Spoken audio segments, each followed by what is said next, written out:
Bienvenue sur Zoom In. Bonjour à tous. On vous emmène aujourd'hui pour un voyage à travers l'histoire de la Russie. Des steppes. Aux révolutions. Exactement. On va explorer ensemble. Mhm. Une vidéo YouTube History of Russia, Rurik to Revolution. Oui. Pour en extraire les points importants et comprendre les moments clés qui ont façonné ce pays. Et vous savez, cette histoire commence par un vrai mystère. Ah oui. Imaginez ces vastes steppes D'accord. d'Ukraine et de Russie. Oui. Il y a des milliers d'années, Mhm. habitées par des tribus nomades. Oui. On sait peu de choses sur eux à part leurs tombes. Ah oui, vrai. D'immenses monticules de terre qu'on appelle des kurgans. Ces kurgans sont impressionnants. Oui. Les sais, comme les appelaient les Grecs, n'ont pas laissé beaucoup de traces écrites. Non. Mais figurez-vous qu'ils ont été balayés par les mêmes guerriers nomades qui ont mis à sac l'Empire romain. Exactement. On parle des Andégos, des peuples qui ont marqué l'histoire de l'Europe. Absolument. C'est incroyable de voir comment des événements si lointains géographiquement sont liés. Et puis on voit arriver les Slaves dans la région. D'accord. Ils partagent une langue et une culture commune. Oui. Mais sont divisés en plusieurs tribus. Mhm. C'est à ce moment-là que les Vikings, connus sous le nom de Vareg en Russie, entrent en scène. Alors là, on entre dans le vif du sujet. Les Vikings naviguant sur les fleuves russes. Oui. La légende raconte que les Slaves de l'Est, fatigués de se disputer entre eux, auraient invité un chef Vareg Rurik à les unir et à rétablir l'ordre. C'est ça. C'est le début d'une nouvelle ère, la dynastie des Rurikides, qui a régné sur la Russie pendant 700 ans. Ce moment est vraiment crucial pour comprendre l'histoire de la Russie. Oui. Non seulement la dynastie des Rurikides voit le jour, mais la Russie elle-même tire son nom du peuple de Rurik les Russes. C'est fou comme une simple invitation a pu changer le cours de l'histoire d'un pays. Oui. Et ensuite, le successeur de Rurik Oleg capture Kiev et en fait la capitale de la nouvelle Russie kievienne. Et Kiev devient vite un centre politique et culturel majeur. D'accord. Un siècle plus tard, sous Vladimir le Grand, la Russie kievienne se convertit au christianisme orthodoxe. C'est un choix stratégique qui lui permet de s'ouvrir au monde byzantin et d'accroître son influence, mais c'est aussi un événement qui marque profondément l'identité russe jusqu'à aujourd'hui. On a l'impression que chaque dirigeant apporte sa pierre à l'édifice. Oui. Et sous Yaroslav, le sage de la Russie kievienne, connaît un véritable âge d'or. Elle devient l'un des États les plus puissants et les plus avancés d'Europe. Oui. On pourrait presque la comparer à l'Empire byzantin ou au Saint-Empire romain germanique. Tout à fait. Incroyable. Et cette prospérité ne dure malheureusement pas. Ah, bah Après la mort de Yaroslav, oui, ses fils se disputent le pouvoir. d'accord. Et la Russie kievienne se fragmente en une multitude de principautés. Hmm. C'est le début d'une période de conflits internes qui affaiblissent le pays. Et comme si cela ne suffisait pas, une nouvelle menace arrive de l'Est. Ah oui. Les Mongols. Les Mongols, on a tous entendu parler de Gengis Khan et de ses conquêtes. Oui. Ils ont déjà soumis une grande partie de l'Asie et maintenant ils se tournent vers l'Ouest. Exactement. Les Mongols, dirigés par Batu Khan, le petit-fils de Gengis Khan, déferlent sur la Russie. Ils sont réputés pour leur brutalité et les villes qui résistent sont littéralement rasées, les habitants massacrés. Oui, on imagine la terreur que ces invasions ont dû inspirer. Sauf à Novgorod, Ah oui. le prince Alexandre Nevski, Mhm. au lieu de résister, choisit de se soumettre aux Mongols. D'accord. Il préfère préserver sa ville et son peuple plutôt que de les sacrifier dans une bataille perdue d'avance. C'est une décision stratégique très intelligente. Oui, En plus de cela, Alexandre Nevski devient un véritable héros en repoussant les chevaliers teutoniques, un ordre militaire allemand lors de la bataille de la glace. exactement. Imaginez un combat épique sur un lac gelé. Cette victoire renforce sa popularité et lui confère une aura légendaire. Tout à fait. Il a vraiment fait preuve d'une grande intelligence politique. Oui. Mais du coup, les Mongols, appelés Tatars par les Russes, finissent par imposer leur domination sur une grande partie de la Russie. C'est le début de ce qu'on appelle le joug tatar, qui va durer 2 siècles. Oui, c'est une période difficile pour les Russes. Oui. Ils doivent payer un tribut aux Mongols et leur obéir. Mais il y a une ville qui tire son épingle du jeu. Ah, bon non. Moscou. Moscou aussi. Moscou, sous le fils d'Alexandre Nevski, Daniel, adopte une stratégie de soumission aux Mongols. Ah, Il collabore avec eux et profite de leur position pour accumuler des richesses et étendre leur influence. En quelque sorte, il joue un double jeu qui va s'avérer payant. C'est incroyable de voir comment, dans l'adversité, certains arrivent à tirer profit de la situation. Oui, C'est le début de l'ascension de Moscou. Exactement. Et en 1380, Dmitri Donskoy, le prince de Moscou, ose défier les Tatars et remporte une victoire décisive lors de la bataille de Koulikovo. D'accord. C'est un moment symbolique qui marque le début du déclin de la Horde d'Or, l'empire mongol qui dominait la Russie. C'est une victoire importante pour les Russes. Oui. Mais est-ce que ça signifie la fin du joug tatar? Pas encore, mais la Horde d'Or est affaiblie par des luttes intestines et commence à se désintégrer. C'est à ce moment-là qu'un autre événement majeur se produit. Ah oui? La chute de Constantinople, le cœur de l'orthodoxie aux mains des Ottomans. Constantinople, la ville mythique, tombe aux mains des Ottomans. Oui. C'est un coup dur pour le monde chrétien. Et pour Moscou, c'est une opportunité inespérée.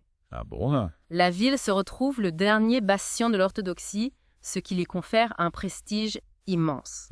C'est la naissance de l'idée de Moscou comme troisième Rome, l'héritière de l'Empire romain et de Byzance. Alors attendez, Moscou se considère comme la nouvelle Rome. Exactement. Ivan Seld, le grand prince de Moscou, achève la libération du joug tatar et consolide le pouvoir de Moscou. D'accord. Il se marie avec Sophie Paléologue, la nièce du dernier empereur byzantin, et adopte l'aigle bicéphale comme emblème. D'accord. Tout est fait pour affirmer la continuité entre l'Empire byzantin et Moscou. Waouh! On voit que l'histoire de la Russie est pleine de rebondissements. Oui. Et après Ivan III, que se passe-t-il? Son petit-fils Ivan Dethov, plus connu sous le nom d'Ivan le Terrible, devient le premier tsar de Russie. D'accord. Il poursuit l'expansion territoriale de la Russie, mais son règne est aussi marqué par la terreur. Il instaure un régime autocratique et réprime brutalement toute opposition. Ivan le Terrible. Un personnage fascinant et terrifiant à la fois. Comment comprendre ce mélange de grandeur et de cruauté? C'est un personnage complexe. Oui. D'un côté, il est un grand réformateur et un conquérant qui a agrandi le territoire de la Russie. De l'autre côté, il est un tyran paranoïaque responsable de la mort de milliers de personnes. Oui. Son règne laisse une marque profonde sur la Russie. On voit que l'histoire de la Russie est faite de contrastes. Et après la mort d'Ivan, le Terrible, que se passe-t-il? Après sa mort, la Russie sombre dans une période de troubles et d'anarchie qu'on appelle le temps des troubles. La dynastie des Rurikides s'éteint et le pays est ravagé par la guerre civile, la famine et les invasions étrangères. Oui. La Pologne profite de la situation pour s'emparer de Moscou et installer un roi polonais sur le trône de Russie. La Russie est au bord du gouffre. Comment s'en sort-elle? En 672, un soulèvement populaire mené par le prince Pojarski et le marchand Kuzma Mina libère Moscou des Polonais. D'accord. Les Russes, épuisés par les troubles, aspirent à la stabilité et à l'unité. C'est un moment clé. Les Russes ont besoin d'un nouveau leader, quelqu'un qui puisse restaurer l'ordre et l'unité du pays. Et c'est là qu'entre en scène la dynastie des Romanov. Exactement. L'Assemblée nationale, le Zemski Sobor, élit un jeune noble de 16 ans, Mikhaïl Romanov, comme nouveau tsar. C'est le début d'une nouvelle dynastie qui va régner sur la Russie pendant 3 siècles. Mikhaïl Romanov, le fondateur d'une nouvelle ère, il devait avoir une sacrée pression sur les épaules à seulement 16 ans. Oui, c'est un jeune homme inexpérimenté, mais il est soutenu par l'Église et la noblesse. D'accord. Son règne est consacré à la pacification et à la reconstruction du pays ravagé par le temps des troubles. On imagine que la tâche était immense. Tout à fait, et c'est son fils Alexis Villers qui met en place un nouveau code juridique, l'oulogénier, qui renforce le pouvoir du tsar et codifie le servage. Le servage, c'est un système qui va avoir des conséquences dramatiques sur la société russe. Absolument. Le servage qui lie les paysans à la terre et à leurs seigneurs devient la norme dans la Russie rurale. Oui. C'est un système profondément inégalitaire qui freine le développement économique et social du pays. Les paysans sont exploités et privés de liberté. C'est une situation terrible. Et pendant ce temps, que se passe-t-il pour le reste de la Russie? Le règne d'Alexis Villers voit aussi l'expansion de la Russie vers l'Est avec la conquête de la Sibérie. C'est une aventure extraordinaire qui ouvre de nouvelles perspectives à la Russie, mais elle se fait au prix de la subjugation des populations indigènes. L'expansion de la Russie, une histoire de conquête, mais aussi de drame humain. Malheureusement, oui, à la mort d'Alexis, son fils Fédor de Rud lui succède, mais il meurt jeune, sans héritier. La Russie est à nouveau plongée dans une crise de succession. On dirait que la stabilité est difficile à atteindre en Russie. En effet, sa demi-sœur Sophie prend le pouvoir en tant que régente, au nom de ses jeunes frères Ivan V et Pierre Ia. C'est une période de lutte de pouvoir et d'intrigue de cour, mais c'est Pierre Ier, plus tard connu sous le nom de Pierre le Grand, qui va s'imposer et marquer l'histoire de la Russie. Ah, Pierre le Grand, un personnage mythique, on a tous entendu parler de ses réformes et de son ambition de moderniser la Russie. Exactement. Pierre le Grand est un monarque hors du commun, obsédé par l'idée de faire entrer la Russie dans l'ère moderne. D'accord. À 17 ans, il évince sa demi-sœur et prend le pouvoir. Il entreprend alors un voyage en Europe, le Grand Tour, pour s'inspirer des modèles occidentaux. C'est une idée audacieuse pour un tsar russe de l'époque de voyager en Europe. Tout à fait. Pierre le Grand veut comprendre comment fonctionnent les pays européens, leur technologie, leur organisation, leur culture. Il revient en Russie, transformé, déterminé à moderniser son pays à marche forcée. Et quelles sont ses premières actions? Il lance une série de réformes radicales touchant à tous les domaines, l'armée, l'administration, l'économie, la culture. Il impose l'adoption des coutumes occidentales, obligeant les nobles à se raser la barbe et à s'habiller à l'européenne. Il crée une marine de guerre moderne, réorganise l'armée selon le modèle prussien, développe l'industrie et le commerce. On a l'impression qu'il veut changer la Russie de fond en comble. C'est exactement ça. Pierre le Grand est un visionnaire, un réformateur impitoyable, qui n'hésite pas à utiliser la force pour imposer ses idées. Et n'oublions pas la fondation de Saint-Pétersbourg, sa nouvelle capitale sur les bords de la Baltique. Oui, c'est un projet pharaonique, un symbole de l'ouverture de la Russie sur l'Europe. Saint-Pétersbourg est une ville magnifique, inspirée des modèles occidentaux. Mais sa construction se fait au prix de la vie de milliers de serfs. La grandeur et la souffrance, on dirait que ces deux aspects sont indissociables dans l'histoire de la Russie. Malheureusement, oui, Pierre. Le Grand engage également la Russie dans une série de guerres contre la Suède et l'Empire ottoman, pour assurer l'accès à la mer Baltique et à la mer Noire. Il veut faire de la Russie une puissance maritime capable de rivaliser avec les autres grandes puissances européennes. On voit que l'ambition de Pierre le Grand n'a pas de limite. La Grande Guerre du Nord contre la Suède est un moment clé de son règne. La victoire russe à Poltava, en 1709, marque l'affirmation de la Russie comme puissance dominante dans la région baltique. Pierre le Grand a réalisé son rêve. La Russie est devenue une puissance européenne majeure, dotée d'une armée moderne et d'une administration centralisée. C'est un héritage considérable, mais quel est le prix de cette modernisation forcée? Les réformes de Pierre le Grand ont transformé la Russie, mais elles ont été brutales et autoritaires. Oui. Il a modernisé le pays par le haut, en imposant sa volonté à un peuple souvent réticent. Son règne marque le début d'une nouvelle ère pour la Russie, une ère de puissance et de grandeur, mais aussi de despotisme et d'inégalité. Après une figure aussi imposante que Pierre le Grand, on imagine que ses successeurs ont eu du mal à se faire une place. Oui, c'est vrai. Après Pierre le Grand, la Russie est gouvernée par une série de souverains, certains efficaces, d'autres moins. Il y a Catherine aussi, sa femme, puis son petit-fils Pierre Sade, qui meurt jeune. Il y a aussi Anna Ivanovna, connue pour sa cruauté et son penchant pour les intrigues de cour. On dirait que les luttes de pouvoir et les intrigues de palais sont monnaie courante à la cour de Russie. C'est une période mouvementée, mais il y a aussi des moments forts comme les explorations de Vitus Bering qui cartographie la côte de l'Alaska et découvre les îles Aléoutiennes. La Russie continue de s'étendre même pendant ces périodes d'instabilité politique. C'est incroyable de voir l'étendue de l'Empire russe. Et puis arrive Élisabeth, la fille de Pierre le Grand, qui prend le pouvoir après avoir déposé le jeune Ivan VI. Élisabeth, la fille de Pierre le Grand, elle a hérité du caractère de son père. Élisabeth est un personnage haut en couleur célèbre pour sa vanité et ses nombreux amants, mais elle est aussi une dirigeante capable qui engage la Russie dans la guerre de 7 ans aux côtés de la France et de l'Autriche. La guerre de 7 ans, un conflit majeur qui a embrasé l'Europe. Exactement. La Russie joue un rôle important dans cette guerre infligeant une défaite cuisante à Frédéric d'Hesse de Prusse à Kunersdorf. C'est une victoire qui montre la puissance de l'armée russe pendant ce temps à Saint-Pétersbourg. Le magnifique palais d'hiver est achevé symbole de la grandeur et de la puissance de la Russie impériale. On dirait que l'Empire russe est à son apogée. Oui, mais après Élisabeth, c'est son neveu Pierre III qui monte sur le trône, mais son règne est de courte durée. Que se passe-t-il ? Pierre II est un admirateur de Frédéric de Gand de Prusse, ce qui lui aliène une grande partie de la noblesse russe. Sa femme Catherine profite de ce mécontentement pour organiser un coup d'État et s'emparer du pouvoir. Catherine, c'est Catherine la Grande. Exactement. Catherine de Sègue, dite la Grande, est une figure emblématique de l'histoire russe. On va devoir s'arrêter là pour aujourd'hui, mais on reprendra notre exploration de l'histoire de la Russie la prochaine fois. Catherine de Sègue, la Grande, Oui ? est une figure emblématique de l'histoire russe. Son règne est marqué par une expansion territoriale considérable, des réformes ambitieuses et un rayonnement culturel sans précédent. C'est une femme qui a marqué son époque. Mais comment arrivait-elle au pouvoir?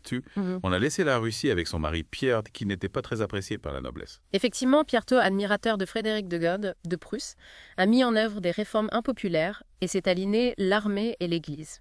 Catherine, femme intelligente et ambitieuse, a su profiter de cette situation. Elle a orchestré un coup d'État avec l'aide de la garde impériale. D'accord. Et a contraint Pierre Thot à abdiquer. Un véritable coup de force. Et une fois au pouvoir, quelles sont ses priorités? Catherine la Grande est une souveraine éclairée, Oui. inspirée par les idées des Lumières. Elle correspond avec Voltaire, Diderot et d'autres philosophes français. Elle encourage les arts, les sciences et l'éducation en Russie. D'accord. Elle entreprend des réformes administratives et judiciaires pour moderniser le pays. On a l'image d'une impératrice progressiste ouverte aux idées nouvelles. Oui, c'est vrai dans une certaine mesure, mais Catherine est aussi une autocrate qui n'hésite pas à réprimer toute opposition à son pouvoir. D'accord. Son règne est marqué par la révolte de Pougatchev, un soulèvement paysan d'une ampleur sans précédent. Ah oui? Ce soulèvement met en lumière les tensions sociales et les injustices du système féodal russe. C'est un rappel brutal que derrière le vernis de la modernité, les problèmes de fond persistent. Tout à fait. Et malgré ses idées progressistes, Catherine ne touche pas au servage, la base de l'économie russe. L'héritage de Catherine est donc contrasté des réformes éclairées et une expansion territoriale impressionnante, mais aussi une répression brutale et le maintien du servage. Exactement. Après Catherine la Grande, c'est son fils Paul Hier qui lui succède, mais son règne est court et chaotique. Il est assassiné quelques années plus tard lors d'un coup d'État. Encore un coup d'État. On dirait qu'en Russie, la violence politique est une constante. Paul Hier est un souverain autoritaire et imprévisible. Il sait aligner la noblesse et l'armée par ses décisions arbitraires et sa politique étrangère erratique. Et son fils Alexandre Hier, que devient-il? Alexandre Hier monte sur le trône en 1801. Son règne est dominé par les guerres napoléoniennes qui opposent la Russie à la France de Napoléon Bonaparte. C'est de membre de la faune. Au début, Alexandre Hier tente de s'entendre avec Napoléon. Il signe même un traité d'alliance à Tilsit en 1807. Mais la paix est de courte durée. Qu'est-ce qui provoque la rupture? Les ambitions de Napoléon et le blocus continental qu'il impose à la Russie finissent par provoquer la guerre. En 1812, Napoléon envahit la Russie avec une grande armée de plus de 600 000 hommes. C'est une invasion d'une ampleur inouïe. L'armée russe, sous le commandement du général Kutuzov, adopte une stratégie de terre brûlée. Elle se replie en incendiant tout sur son passage privant, l'armée française de ravitaillement. C'est une tactique risquée, mais elle semble efficace. Oui, la campagne de Russie est un désastre pour Napoléon. Son armée est décimée par le froid, la faim et les attaques des Russes. La bataille de Borodino, une des plus sanglantes de l'histoire, marque un tournant. Napoléon prend Moscou, mais la ville est incendiée par les Russes. Il est contraint de battre en retraite et son armée est anéantie pendant la retraite. Une victoire héroïque pour la Russie. Cette victoire a un impact considérable. Elle renforce le prestige de la Russie sur la scène internationale et consolide le régime tsariste. Alexandre Hier devient une figure importante de la politique européenne. Il joue un rôle clé au Congrès de Vienne, qui redessine la carte de l'Europe après la chute de Napoléon. De la soumission aux Mongols à la victoire sur Napoléon, le chemin parcouru par la Russie est impressionnant. Oui, la Russie s'est affirmée comme une grande puissance, mais elle est confrontée à de nouveaux défis, les tensions sociales, la montée des idées libérales et nationales, la question du servage. Et Alexandre Hier, comment réagit-il à ces défis? Alexandre Hier est un souverain complexe. Il oscille entre des aspirations libérales et des tendances autocratiques. Il met en œuvre quelques réformes, mais il recule devant des changements plus radicaux. On dirait qu'il est tiraillé entre la tradition et la modernité. Exactement. Après sa mort en 1825, son frère Nicolas Hier lui succède. Nicolas Hier est un autocrate convaincu qui réprime toute forme d'opposition et impose une politique de russification forcée dans les régions périphériques de l'Empire. On assiste à un retour en arrière. Oui, Nicolas Hier est un réactionnaire qui veut renforcer l'autocratie et l'orthodoxie. Il craint les idées libérales et révolutionnaires qui se propagent en Europe. Son règne est marqué par la révolte des décembristes, un soulèvement de jeunes officiers libéraux qui réclament une constitution et la fin du servage. Les décembristes, des révolutionnaires en avance sur leur temps. Oui, ils sont inspirés par les idées libérales et veulent moderniser la Russie. Mais leur révolte est écrasée dans le sang et les décembristes sont exécutés ou envoyés en exil en Sibérie. Un épisode tragique qui montre la résistance du régime tsariste à toute forme de changement. Exactement. Nicolas Hier engage aussi la Russie dans la guerre de Crimée, un conflit désastreux qui oppose la Russie à une coalition européenne menée par la France et la Grande-Bretagne. La guerre de Crimée. Un conflit qui a marqué l'histoire du Caucase siècles. Cette guerre met en évidence les faiblesses de la Russie et la nécessité de moderniser le pays. La défaite russe est un choc pour l'opinion publique et contribue à l'émergence d'un mouvement réformateur. C'est donc une défaite qui va paradoxalement pousser la Russie vers la modernité. Oui, c'est un tournant à la mort de Nicolas Hésier en 1855. Son fils Alexandre II lui succède. Alexandre II est un réformateur convaincu qui comprend la nécessité de moderniser la Russie pour la maintenir au rang des grandes puissances. C'est le début d'une nouvelle ère pour la Russie. Oui, Alexandre II entreprend une série de réformes audacieuses, dont l'abolition du servage en 1861. C'est une mesure historique qui libère des millions de paysans. L'abolition du servage. Enfin, après des siècles d'exploitation, les paysans russes sont libres. Oui, c'est un événement majeur dans l'histoire de la Russie. Alexandre II introduit aussi d'autres réformes importantes, comme la création des zemvos, des assemblées locales élues, et la réforme du système judiciaire. On a l'impression que la Russie est enfin sur la voie de la modernisation politique et sociale. Oui, mais ces réformes ne suffisent pas à calmer les tensions sociales et les aspirations révolutionnaires. Alexandre II est assassiné en 1881 par un groupe terroriste révolutionnaire. Encore un assassinat politique. La violence semble indissociable du pouvoir en Russie. Son fils Alexandre II lui succède et met fin aux réformes. Alexandre II est un réactionnaire convaincu qui craint que les réformes de son père n'aient affaibli le régime tsariste. Il met en place une politique de répression et de russification forcée. Il renforce le pouvoir de la police secrète, la redoutée Okhrana. On assiste à un retour de l'autocratie et de la répression. Oui, c'est une période sombre pour les opposants au régime tsariste. Alexandre III meurt en 1884 et son fils Nicolas II lui succède. Nicolas II est le dernier tsar de Russie. Son règne est marqué par une série de crises, la guerre russo-japonaise qui se solde par une défaite humiliante pour la Russie, la révolution de 1905, qui force Nicolas II à accorder des concessions politiques, et la Première Guerre mondiale qui précipite la chute du régime tsariste. La Première Guerre mondiale, un conflit d'une ampleur sans précédent qui va bouleverser l'Europe et le monde. La Russie entre en guerre en 1914 aux côtés de la France et de la Grande-Bretagne. Mais la guerre est une catastrophe pour la Russie. Les défaites s'accumulent, l'économie s'effondre et le mécontentement populaire grandit. Le régime tsariste est-il capable de faire face à cette crise, Einstein? Non, le régime est fragilisé par la corruption, l'incompétence et les tensions sociales. En février 1917, une révolution éclate à Petrograd, la capitale russe. Nicolas de Gaulle est contraint d'abdiquer, mettant fin à plus de 3 siècles de règne des Romanov. La fin d'une dynastie, la fin d'un empire. La révolution de février ouvre une période d'instabilité et de chaos en Russie. Un gouvernement provisoire est mis en place, mais il est rapidement confronté à l'opposition des soviets, des conseils d'ouvriers de soldats et de paysans. Les soviets, une nouvelle force politique émerge. Oui, les soviets menés par les bolcheviks de Lénine réclament une révolution sociale radicale, la fin de la guerre, la redistribution des terres et le pouvoir aux soviets. En octobre 1917, les bolcheviks prennent le pouvoir lors d'un coup d'État.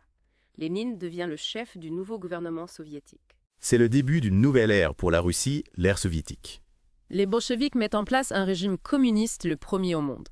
Ils signent un traité de paix séparé avec l'Allemagne, nationalisent les banques et les industries et confisquent les terres des grands propriétaires terriens. Des changements radicaux qui ne vont pas sans heurts. Effectivement, ces mesures déclenchent une guerre civile sanglante qui oppose les bolcheviks surnommés les Rouges aux Blancs, une coalition hétéroclite d'opposants au régime bolchevique. Une guerre fratricide qui déchire la Russie. La guerre civile dure plusieurs années et fait des millions de victimes. Les bolcheviks, malgré leur faiblesse numérique, finissent par l'emporter grâce à leur détermination, leur organisation et leur contrôle des centres urbains. La victoire des bolcheviks marque la fin de la Russie tsariste et la naissance de l'Union soviétique, le premier État communiste au monde. L'histoire de la Russie des steppes anciennes à la révolution bolchevique est une saga ahurissante, pleine de rebondissements, de triomphes et de tragédies. On a couvert beaucoup de terrain aujourd'hui. Oui, c'est une histoire qui nous rappelle la complexité des forces historiques, le rôle du hasard et le pouvoir de l'idéologie. Merci de nous avoir rejoints pour cette exploration de l'histoire russe. On espère que ça vous a donné envie d'en savoir plus. Et n'oubliez pas que l'histoire est une source inépuisable de réflexion et d'enseignement pour comprendre le monde d'aujourd'hui. Tout à fait. À bientôt pour un nouvel épisode de Zoom In.